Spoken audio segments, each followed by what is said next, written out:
Good evening. My name is B. Michael Geary. Thank you for joining me. You may know them as DEC, or Ned Snark, or Kirk's Desk, or perhaps the guy who made that prank call or that song. But who are these men really? Today we go on a journey to find out just who is behind these avatars, these phone calls, these parody songs. This is Life of the Parody.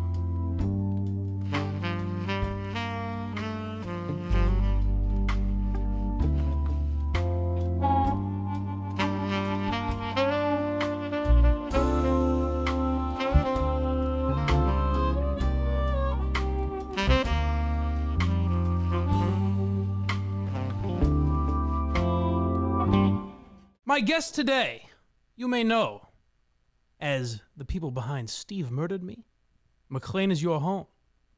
But they are more than that. They are songwriters. They are gift givers. They are bringers of joy. They bring us songs that not only inspire and make us laugh, but they do it in such a timely fashion that makes us wonder, just how do they do it? We're going to find that out today. Gentlemen, thank you for joining me, both Ben and Ben. Ben A, That's right. Ben B. Thank you for being here. Thanks for having us. Thanks for having us, Mike. The question I wonder first is how? And that is, how do you do it? Do these songs just come through you? For example, Steve Murdered Me. Do you think of the melody? Do you think of the lyrics? How does this come to you into form? So Steve Murdered Me was after we had actually submitted a previous song that did not get played. So we were pretty defeated. We were down. Oof. And we kind of said, we really need to rally. We got to find something that's gonna hit. And we were kind of talking about, it seems like you guys respond really well and the audience responds well to those niche topics that just dive down a path of references. So that's where we started, to answer your question, was Steve killed this deer. Now what do we do from here? Now I'll tell you the real story is so we did a Mrs. Robinson parody, and I believe Steve played the wrong one, or there was multiple that day, so we didn't want to play ours. Classic Steve. Unbelievable. So I got a rage text from him saying, I'm about to do one about Cullinane being better than Steve. Oh, right, yes. And then immediately after that night, all of a sudden, Steve Murdered Me came out. That's right. Pulled an audible. I forgot about that. We did a Cullinane is coming to town, to Santa Claus is coming to town, obviously the Bruce Springsteen version. Sure. And just wasn't happy with it. Said, this isn't going to do it. And then, I don't know, just sort of got inspired by the deer story and pulled an audible, and that's what we came up with. How many takes do you do before submitting? Is there a long process that goes into this, or do you just fire away every time you complete a song? I'm going to let Ben A speak to the process of developing the lyrics, because he's really set up the foundation. So it starts usually with, we'll come up with like a really, a quick topic or a niche topic, and then you just have to pair that with a song, with an existing song, obviously. And then after that, it's they just start flowing. You go back and we'll listen to a little bit of an episode, grab a few of the key points, and then you just kind of fill it in after that. Usually we start a Google Doc and somebody will take a first pass and then we kind of workshop it. Like, hey, I need some help with this block. Think of something good to put in here. And we kind of work together via the cloud to develop our final lyrics. And then I go down to my laundry room and throw on the headphones and record it. Brilliant. Now let's use Steve Murdered Me as the example. Is there... it's a children's song. It's to the tune of, what is it again? I'm sorry, the Little Mermaid song. Under the Sea. Under the Sea, of course. Now, you take a children's song for what becomes very graphic and violent imagery in the Steve Murdered Me song. Is that purposeful, or is it just what happened to fit? I wish I could give you a better answer for why we chose that song. That just like popped into my head, and I was like, oh, that actually works pretty well with Well, I was trying to think of an upbeat song, and for some reason, upbeat song led to Under the Sea, which I was like, oh, that could play with Steve Murdered Me, and then it just rolled from there. So there's nothing that comes to you first? Do you have the title first? Do you have, obviously you have the topic. Yeah. But when you're picking songs, do you say Steve Murdered Me is what I want to call it? Yeah, so it's what's going to fit that? Right. So usually it's the topic and then just running through a few songs with like the chorus to see like, can that fit like drawing back to what the topic is? And then if it does, then we go from there and say, okay, now like let's fill in the rest of these verses. And I think that's when it works the best. We've done it the other way a couple times too, where it's like, okay, Love Shack. We could do something like Ice Shack for Madawaska. It just never got done. There was one that was going to be from Stella's point of view. My Bark Will Go On, the Titanic song, a ballad from Stella to Steve, sacrificing yourself, things like that. Like we've gone both ways, but it tends to work out better when it's topic and then find a song that fits the topic. Yeah, I will say we haven't discovered the formula yet to putting out like a absolute hit every time. That still lies with the Steve's a Liar guy. Right. And I mean, I don't need to tell you guys. At first, we were like, all right, this guy's getting all of the love here. We need to like take this guy down. Consider this the white flag. Like I'll state my name to the hits that we've put out, but he is unbelievable with the just. He's ferocious. He's relentless. Certainly is. A shame we couldn't get him. Now, when you have a bomb, when you have something that doesn't work, does that discourage you at all? Oh yeah, I'm 4 episodes behind. I couldn't listen to the show for a couple of days. Broke my heart. Really? Yeah. I'm listening to the show right now on 1.5 times speed to catch up. Now, has there been something? Have we played anything on the show that we haven't liked of yours? I can't quite recall. The Madawaska one, actually, it was James Taylor. It's just a slow. I think the song itself was decent. Gone to Madawaska, I remember. Right? But it was a pretty slow. We didn't get to the buyout point fast enough. The meatball sandwich one that got a couple of laughs that didn't hit quite as big. I think that was really it. I think the ones that we've had on the show were obviously Steve Murdered Me and McLean's Your Home. The meatball sandwich, and then the Gone to Madawaska. Now, when you're writing, is it purely you bring up this Google Doc and you two go back and forth, or do you have a list of references you want to get in? Yeah, that's key. So I always go back and listen to like the point that you guys are talking about, what we're writing about, and I'll just like jot down a bunch of references. Like for the meatball sandwich one, like Steve was talking about how he was on a budget. It was only $2, how he thought it was, so weird that Kirk was ordering a meatball sandwich. And these are all things that I'm just jotting down. And like how Kirk was like, like licking your fingers up to your knuckles. Like there's a line in there about being knuckle deep. So like those are all things that I'm jotting down as like little reference lines. And then as we're writing the verse, I'm looking back to that little notes section. Marvelous. What would you say are your songwriting inspirations? I've thought about this because I've thought about every time Steve brings it up, and he's like, oh, these guys are a duo. And so you think of the great duos, and it's like, McCartney, Lennon. And I like to think in this duo, like he's Lennon and I would clearly be Ringo, because I come up with like half the stuff and don't sing it all. And then like Steve Murdered Me, he completely came up with entirely and just shocked it on us.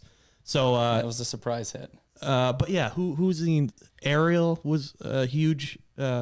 The Mermaid, huge inspiration. Yes. Right, for sure. Sebastian. Actually, so for me, my younger brother is in comedy, so he's like a mastermind when it comes to doing stuff like this. He's sending me little songs all the time that he's doing, so I'm just trying to live up to his level, and I think a little bit of his comedic talent or at least lyrical talent, has rubbed off on me. Have either of you had any prior experience in comedy or music?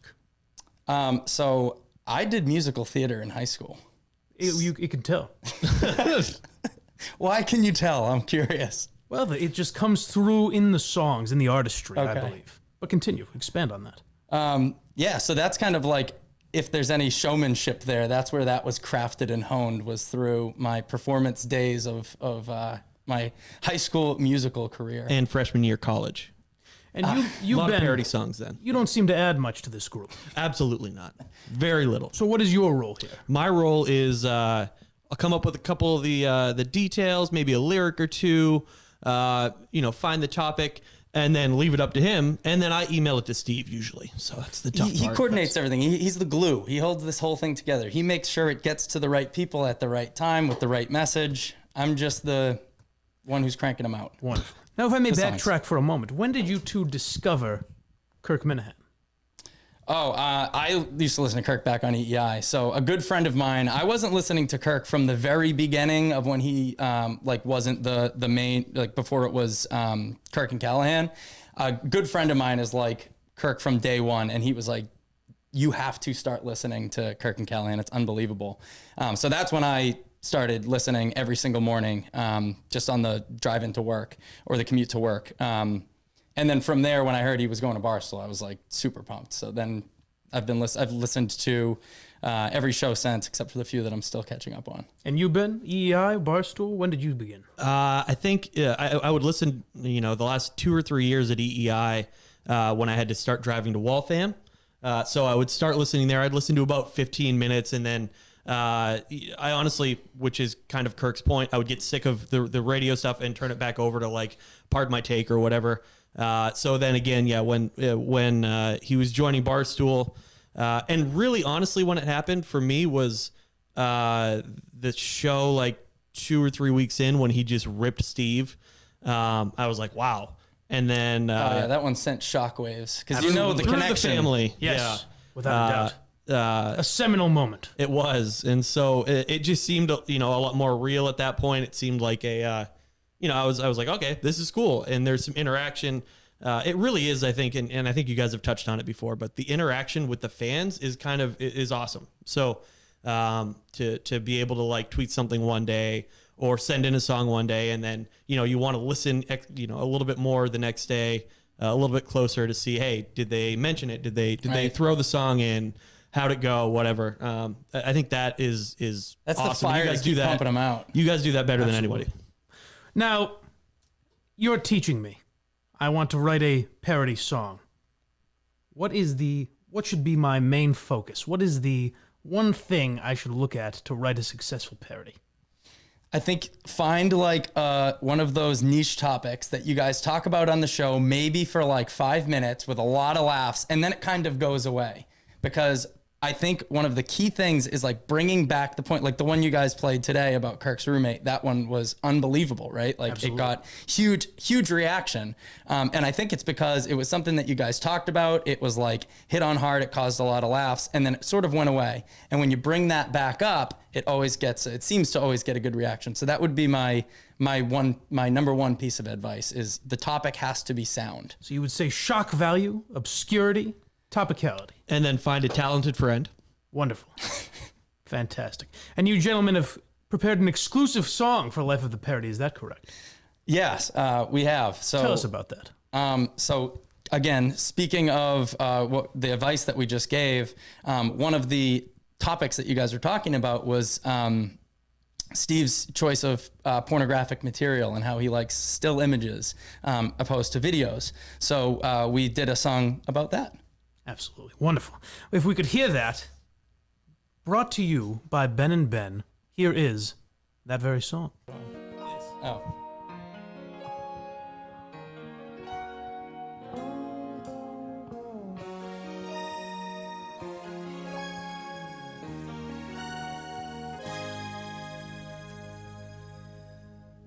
Steve gets home late at night, his wife is on a trip. Opens his laptop and pulls up a porno vid.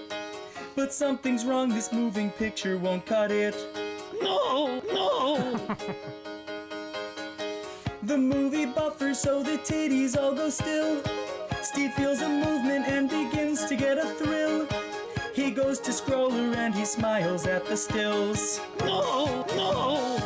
He's got a Woody. No!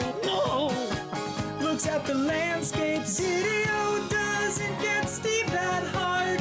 Video doesn't get Steve that hard. Pictures remain the key to Steve's heart. He jerks it to still photos. And now I sit with Steve here in the studio. One hand is in his pants, the other I don't know. But then he holds it up, a Polaroid photo. No! He keeps it classy. No!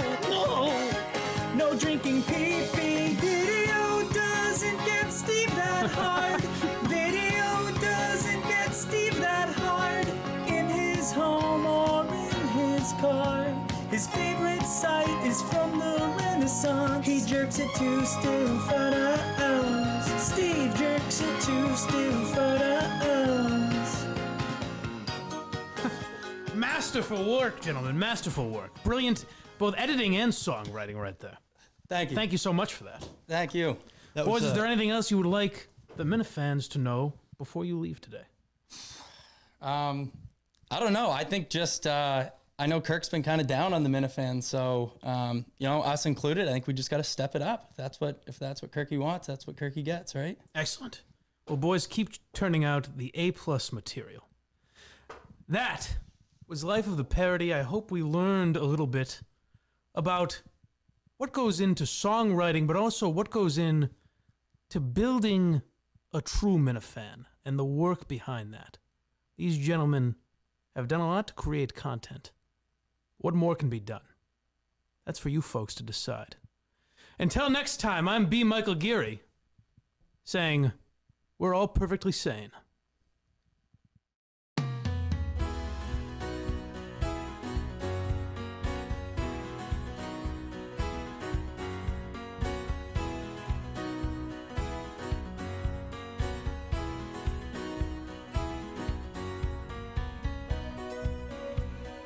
There's a patient at McLean, lives in a world all of his own, broadcasts to no one every day. He thinks his shoe's a microphone. He made up stories deep and wild, told me his co-host could not see, said his producer was from Maine. It was just a mop he called Big Steve.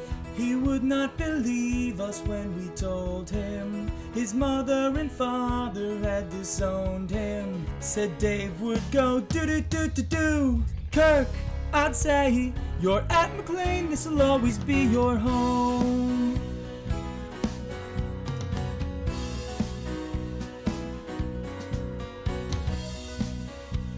I walked into his room one day.